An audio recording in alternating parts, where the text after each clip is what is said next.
Welcome to Animal Punditry, the international relations podcast with a trough of takes on topics you might care about. I'm Eric. I'm James. Today is Thursday, January fucking 8th. Man, we were really starting off strong. Sorry for the break, guys. I know we haven't been on in a while. We're busy people. We have lives. It's actually June 16th. This is not the follow-up episode to Dictator's New Year's resolutions, but we've been away for a little bit. We have full-time jobs, big boys, and the summer events have been happening in both of our lives. So apologize for the absence. Okay, lots of our friends and families have been getting married. So there we go. Lots of nuptials getting tied. If I don't even know if that's the right way to put it, but I'm actually going to another one next weekend.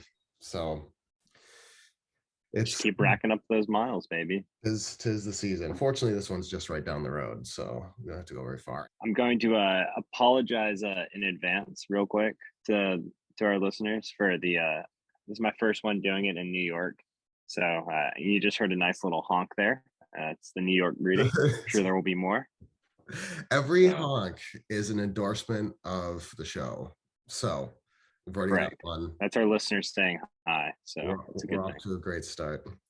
We are going to talk about some sports.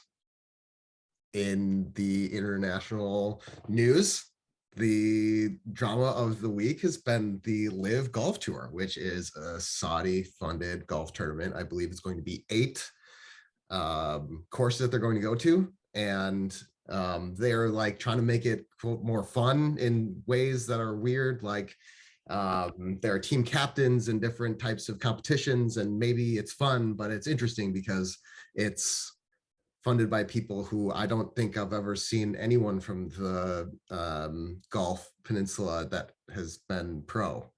So I don't know if MBS just really likes golf and was like, I want to sponsor this, but it's happening, and it's a fascinating exercise in who's in economic sense of willingness to accept Saudi money to go play tournament where you might get kicked out of the PGA. So I think there's a list that certain people that are just insanely wealthy have. And I think starting your own golf league is somewhere on that list. This can also be substituted for buying an NFL team or a EPL team. But the Saudis went with golf league. And so, there's multiple ways to, throw your money away. And this is one of them. And, more power to them. That's true. And it's interesting because this is the first time we've seen a state go into the golf arena in this way. We've, Olympics and soccer, we've seen all of that before, and we'll continue to be dominant in the international arena of who's going to host which event. But they went with golf, and I watched a little bit of it, and I didn't see much like the royal family's great, guys. I didn't like see much like outright propaganda, I guess, for the Saudi regime. Very much in the background. So it could very much be a bit of a passion project and passive way of reaching out to those folks that like golf, which tend to be the upper echelons of Western society and South Asia and Korea. So golf is one of those sports I think that is getting more, increasing its market share in global participation, maybe more so than some other sports. Basketball as well. I mean, China's invested a lot in basketball, and they help dictate how the NBA approaches its posture. With the, I don't know if crackdown is the right word, but it was basically a crackdown on what players could I don't know if Hong crackdown is Kong. the right word, but it was a crackdown. And I was in Hong Kong, and around this time the time that this was happening, and I saw graffiti that said "LeBron James is a bitch." So it's, you know, they're I geopolitical got, I implications. got, I got yelled at on the streets of Wuxi during this whole NBA thing. Really? It's fun. It's fun stuff. Yeah, just walking down the canal street there, where a bunch of bars are, and this guy just saw me. He goes, "You American?" And I was like, "Yeah." And he goes, "Fuck the NBA and fuck you." And I was just like, "I'm glad your English lessons are working out." Dang. Did you To feel be fair, the rest of his friend group was like, "He's an asshole," and I'm like, "Sorry, guys, I've heard worse." there? Yeah, there's always that asshole for sure. That's interesting. I didn't know Yeah. that. Yeah. So Live Golf is not on the tier of international spectacle that is FIFA or Olympics, of course. Do you believe that the Saudi regime is going to reap any international positive perception bucks from this investment? What's the time frame? Whatever you want, dealer's choice. I mean, it always depends, right? If this turns into like a retirement league, kind of like how, you know how there's that summer league now for like 3-on-3 basketball, and it's like AI played in it 3 years ago or something. Like it's just all of these old legends, just like kind of playing like backyard basketball. I could definitely see it like that, like kind of like a minimum, just because the money is there and you can kind of use the last couple of years. It'll be like the MLS for EPL players, you know? Right, for sure. Yeah, I mean Rooney coming across. Yeah, yeah, Absolutely.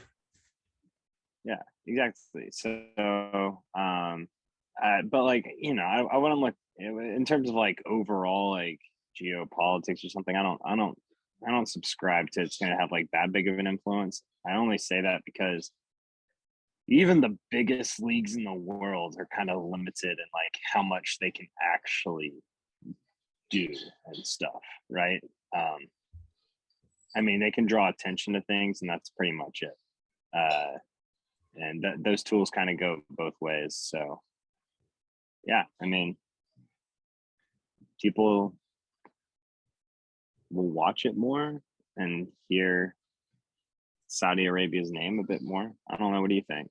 Yeah, I mean, I fall into the same kind of bucket as you there, and I think it'll attract some more tourism to the peninsula. So I think there was like a pro-am golf tournament in UAE as well. So I think this is a very low risk way to get their name out there, because you have with the bigger projects such as FIFA or the Olympics, you're building stadiums. There's a lot of negative attention that can come with the practices that go along with how that gets accomplished. And this is just like golf courses that already exist. We can throw money at players rather than infrastructure and just like get it out there. And so I think whoever thought of it, will it change the game? Not really, but I mean, I think it could only help, not hurt. If anything, it would hurt the personal reputation of some of the players. But if you're getting 9 figures to go out there toward the end of your career, I mean, you know. Yeah, exactly. Not bad. Drive a little tourism to the resorts that they have it at and stuff. I don't know how many events they actually have on the peninsula or not. I know that like they've I think like a couple of them are still like in other countries and stuff as well. But you have to imagine that they would like try and continue to grow it and stuff too. So yeah, I don't know. Curious to see how it all plans out. At the same rate, it's fucking golf. Like I barely watch the majors anyways. Except for that one time, and this is great for the listeners because we were together and we watched the Masters that Woods won together. And yeah, like you, I outside. hardly ever We watched. brought the TV into the driveway.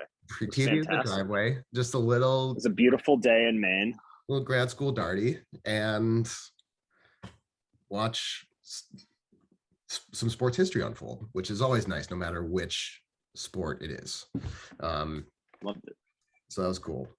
So if we go up another level to FIFA Olympics, it's been real hot, especially after 2000, to go and host FIFA and or the Olympics. Brazil did both. China, of course, Beijing, and then the Winter Olympics. Qatar, controversially, is hosting FIFA, and Russia got in there as well, got their hat in the ring. And so there is so much investment happening. And then with Japan, amid COVID, still did it. There's so much investment that happens to build it from scratch, if that's what a country would like to do, like Qatar building the stadiums for FIFA, getting a lot of their workers from like Nepal, and a lot of worker deaths in that. In Brazil, people getting displaced to build the stadiums, and then Beijing and China, hiding the poverty, shutting down the factories so it has that veil of cleanliness and wealth that they're trying to project. This seems to be in the playbook of bolstering the national image. Do you think that, how effective is it? I mean, most people are doing it. It seems to, at least relative to countries of similar standing, of similar development, that's a way of like, we check that box and that we held the Olympics. And do you think India's right? And in there? I mean, and you got to think of this too. Who else was watching the Beijing Olympics that has never been to Beijing? Like probably 85% of China, right? And so they're looking there and they're like, oh man, like that's really cool. Like look how clean, look how efficient, look how sick the bird's nest looks, which was like one of their main stadiums and stuff like that. You know, so it's very much like an at-home play. And while you know, we might hear about like worker deaths or cover up stuff like that, the domestic population probably isn't going to hear much about that, right? Because especially if the state controls media. So I mean, it's even just like a big win at home from a propaganda wise, even if it costs them money and stuff like that. But I mean, it was a fantastic way for China to say we have risen, right? Yep. And if you think about the folks that were harmed by like the factory shutdowns or anything like that, I'm sure it was either mitigated by the government or, you know, at some point that's just such a small percentage of the population that just doesn't matter. Yeah. Right. So yeah, the domestic lens is always front and center to a leader's mind, of course, with the international ramifications being consideration as well, and how those balance in a calculus for the leaders changes for every context. But yeah, I would say that even more so than, especially in an authoritarian regime like China or Russia, you've got the domestic calculation weighing significantly more so than maybe other international pundits would say, perhaps, where exactly they're saying, I mean, if they're controlling the information pipeline, then like basically in Brazil and Japan, the more democratic and transparent places relative to the others, which is a very low bar, they had to deal with some internal pressure, but they just trucked on. I mean, there were protests in Japan for having it during COVID, but it was just like, we waited a year, we have vaccines, so we're gonna do it. We planned for this, built it up, and people trained for this. The fact that they were just able to get it in a year later is, frankly, that's incredible to me.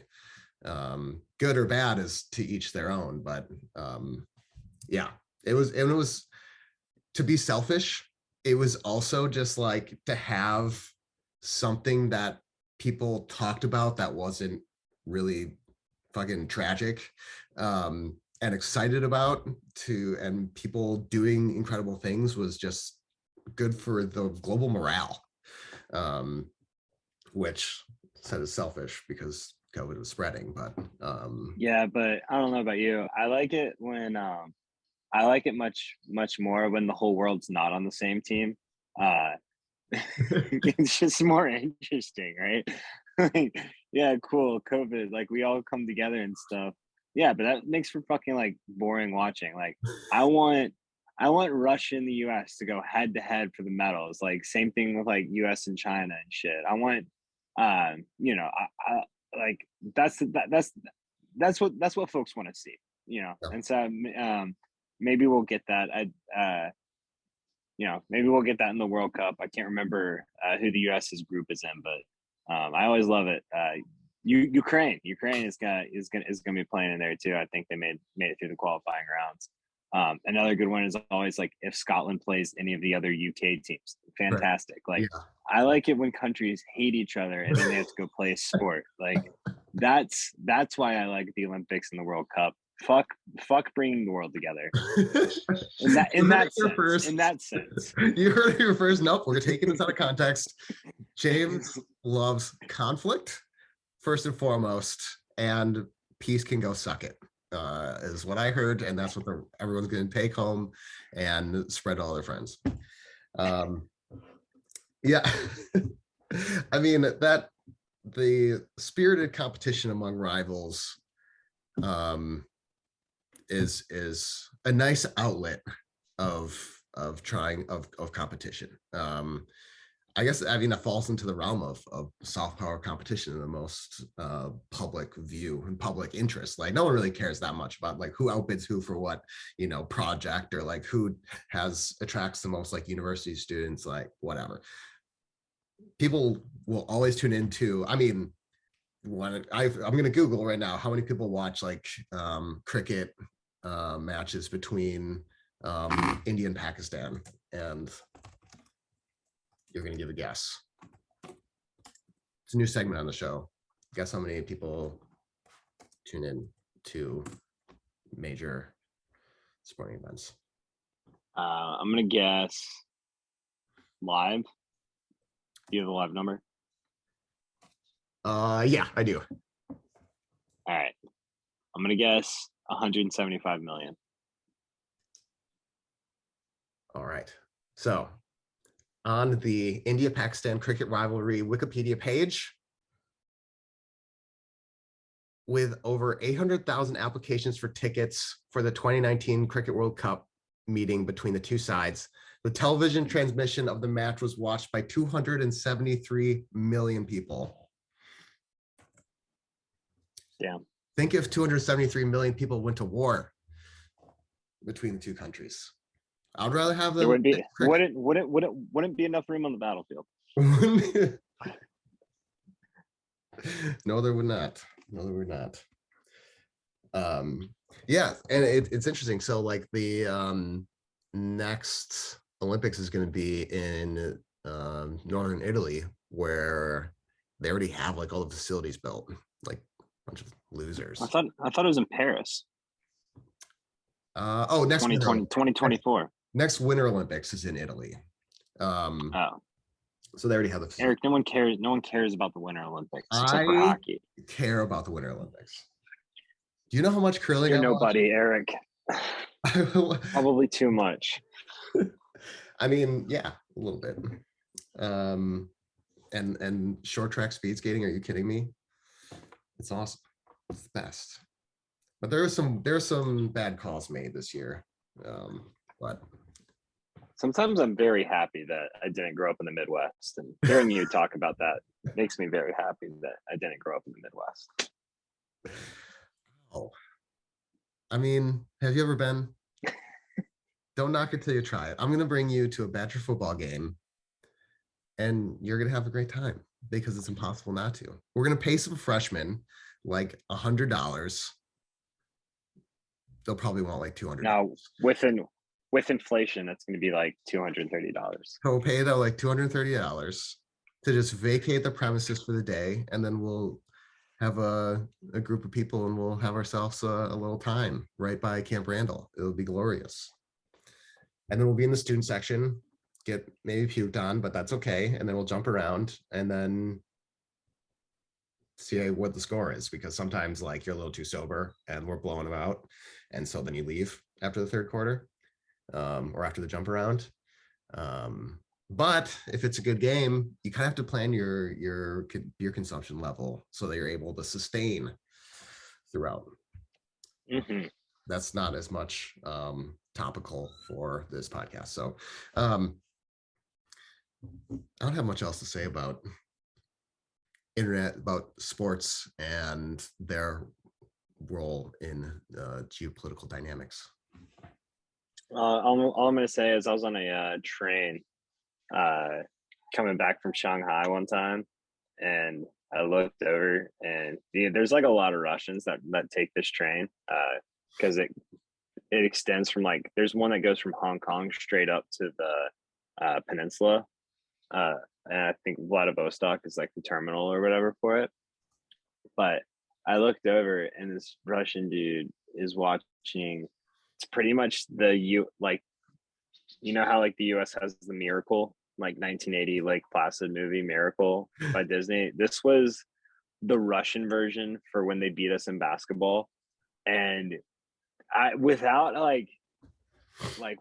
any like audio context, I was just watching this, and the Americans were just so dirty. They were hitting them in the balls every time. The refs were clearly on the American side. It was hilarious. But yeah, that's another good side product of these matchups. We get fantastic movies from it. Like we do. Like whatever that one was called. Who doesn't get hyped during Miracle? Like, are you kidding me? That's like, nothing wants me. It doesn't matter what's happening. I'm out. Just like major patriotic boner. Screaming the national anthem anytime I watch Miracle, which is like once a year. So this day in history, we have, oh, this one's kind of sad. In 1975, the Milwaukee Bucks traded Kareem Abdul-Jabbar to the Lakers. That one's, ooh, yikes. That one's a you done goofed on that one, bud. You know, I'm sure he was like, you want me to go from Milwaukee to LA? Yeah, okay, sounds good. The Bucks almost had Steph Curry. They had Dirk Nowitzki for a second when they drafted him, and then traded him away to the Mavericks before they even like started that season. We had Ray Allen for a little while.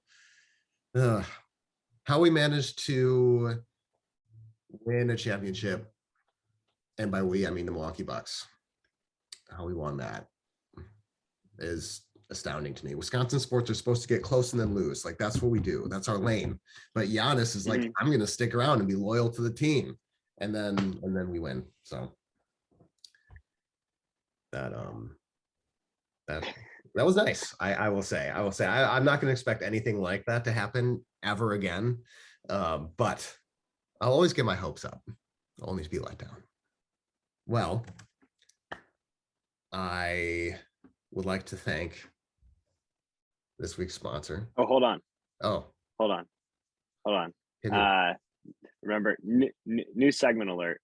Ooh. New segment alert. Eric, I don't know if you remember me texting you this, but this segment is called This Fucking Economy. Yep. So thank God Papa John's is coming to our rescue. I live in DC. If the Nats score 6 runs or more, pizza is 50% off. So thank God for Papa John's, because this fucking economy, literally everything else, eggs at the grocery store were like $6. I wanted to not have eggs, that's for sure. But other than that, I just wanted to sit there and cry. I was like, this is no good. I'm just in my little nook up here in Maine, and I work from home, so like higher gas prices doesn't really affect me that much. And um, I think the eggs that I bought, which like aren't the cheapest eggs. I'll freely admit that to our listeners that I spent a little money on eggs, and it was still like $3.50, $4. So Yeah, well, even like the cheap ass, like the ones that are like, bleached white and stuff, like just the regular eggs, not extra large, that was like $3.50, $4. that's DC Safeway. absurd. Dang. So I think people this just forgot about this Maine. It's we're up here. I've heard before. what happened that's what happened during COVID at the beginning too. Everyone was just like, oh, whoops, yeah, I forgot about that. Oh, that's right. You are up there. That is a state. And I have heard from someone before. I believe, I'm not going to say exactly where it was. I don't want to denigrate the whole region, with one person not knowing that Maine was a state, and they thought it was a province in Canada, which is like, that's kind of fair, I guess. But it's neither here nor there. I don't have a good fucking economy story besides, I mean, gas, but that one's beaten to death. It's beaten to death. So shout out Papa John's. Shout out Papa and John. And that's been this week's segment of This Fucking Economy. Thank you, Papa John, for being a real one. We don't actually endorse the person, but we endorse the deal fully. Yeah, I definitely endorse the deal. And I had a hams last week, guys, and it was fantastic. Oh, I had a hams. I was in the great state of Pennsylvania for my college reunion, and boy, oh boy, I didn't just have one. How many did you have? Or two. Ooh. Or three. Over the course of 3 days, how many hams? Probably about northwards of 20. Northwards of 20. That is. I should have done a full 30 rag. I feel like I let the podcast down. Sorry, guys. You still made a great contribution to one of America's great companies, an institution. Premier beers. Premier. It's the land of sky and blue waters, folks.